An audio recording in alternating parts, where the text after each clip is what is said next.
highlights channel of the Ranveer Show. This is TRS Clips.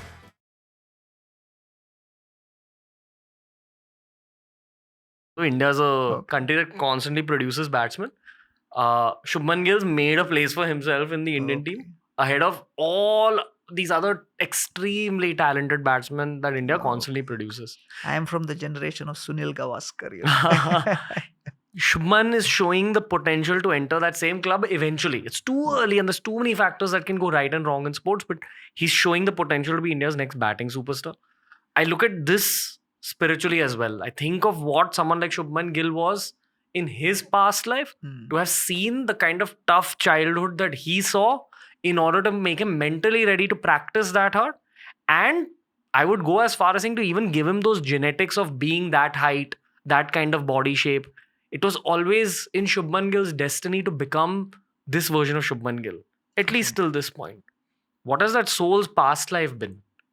Did it truly want fame? Did it truly want success in sport? Why does God create those journeys for these special famous souls? Right. What's your take on? See, Janma, Aishwarya, Shruta, Shri, Edamana Madapuman, Nairvati Abidatum Vai Tvam Akinchana Gochar. So Kunti Maharani, the mother of Arjuna, she says that if someone is born with 4 things, these 4 are symptoms that is born with very high degree of piety from the past life. Just like if someone driving a Porsche, so that he has to be of a certain economic bracket. The lifestyle is a symptom of what he may have. So you may not know his net worth, but by the symptoms of where he checks in, which hotel, what car he drives, what class in flight he takes, you have some idea. Like that, we may not be able to dissect a person's last life's karma, but there are symptoms in this life by which we can know. It says Janma is a very comfortable birth, or a very affluent family, or a place where you get connections very easily. Aishwarya, which is prosperity. And Aishwarya is of different types: strength, fame, knowledge, renunciation. These are all Aishwaryas. Shruta, which is knowledge. If someone is very exceptionally talented in knowledge. And Shri, which is very rich or very famous. All of this can only come when there is a previous pious karma. So therefore, all of us are, bringing with us a past lives capital of karmic reactions. But the Gita says that whatever may have been from the past, you have the opportunity to change your future by making the right decisions in the present. There is a saying in the Gita which is related to your abilities, right? Like all abilities are given by the Lord. What is the Yes. saying? So Krishna in the Bhagavad Gita, he explains that in the 10th chapter of the Bhagavad Gita, that Paurusham Nrishu. Paurusham Nrishu means amongst men, I am the ability in men. So in the 10th chapter, Krishna is giving a list of different powerful, stunning, mind-boggling, earth-shattering phenomena which you see. So Krishna says, Yat Yat Vibhuti Mat Sattvam, just like he says, when you see a shark, the power of that shark should remind you of me. When you see the sun, the heat and the light of the sun should remind you of me. I am that. The cooling mystical moonshine is me. So like that he gives a whole list of examples in the 10th chapter, and it's known as Vibhuti Yoga. Vibhuti means mystic power. So mystic means you cannot logically process how this is happening. And when you see some stunningly talented people, or the meteoric rise some people have, it appears mystic. How can this happen? Doesn't make sense. It can't happen. So Krishna says, Yat Yat Vibhuti Mat Sattvam. Wherever you see something powerful, something exceptional, rather than becoming envious, Yat Yat Vibhuti Mat Sattvam Shrimat Urjitam Evava.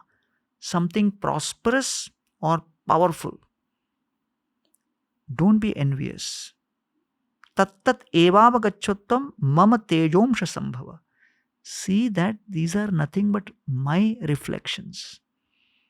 It is my power being reflected in a small thing. So that way, rather than becoming envious or competitive, we can actually become respectful to the fact that, oh, this person's talent is nothing but a reflection of Krishna's, the Supreme Lord's unlimited talent and bhaga or opulence. Because this particular highlight clip will be called discussing Shubman Gill's past life, I have to ask you a little bit about the process of rebirth. And I know that now we're using Shubman Gill for some reason as the example. That man's soul in the last birth, would it have wanted sporting success in this birth, along with a lot of positive karmas, along with probably some sort of athletic ability which he has carried into this birth as well? Is that how the process of rebirth works? There are two elements. One is desire and second is deserve. So unless there is a combination of desire and deserve, as I said, the jiva, the soul desires, the Ishwar checks whether the person has earned his desire to fulfill. So only when there is deserve, which combines with desire, then there is the proper discrimination in terms of what should be the output and the result. Yeah. So therefore, just hard work has its particular place. But if only hard work was sufficient, then anybody would have worked hard and got what they wanted. So that's why the laws of karma, Krishna says, is very mystical. Yes, on one hand is desire, but on the other side, you have to have some capital of those credits and karma. And when Krishna gives the sanction, then only it manifests. So in response to your question, yes, based on the desire, one is born in a certain situation, combined with carrying all those karmic past, and both ignite at a certain moment to create a certain kind of future. So therefore, Dhritarashtra, for an example, was in the 100 lifetimes before a hunter who killed and destroyed 100 eggs of a bird. But it took him several lifetimes before he could become Dhritarashtra, because you need to have sufficient piety to be able to have so many children. But the purpose behind those sons was ultimately Dhritarashtra would have to go through the pain and trauma of losing as a reaction for that. So therefore Krishna says at the very beginning a disclaimer that the laws of karma are gahana karmano gati. Very, very difficult and intricate to understand. We cannot approach it in a very simple cause and effect manner. Even if you use the 100% systems thinking approach, still also you cannot pinpoint what exactly would be the exact reason? So these are playlists made especially for you. We've tailor-made learning experiences for you. And the RS clips.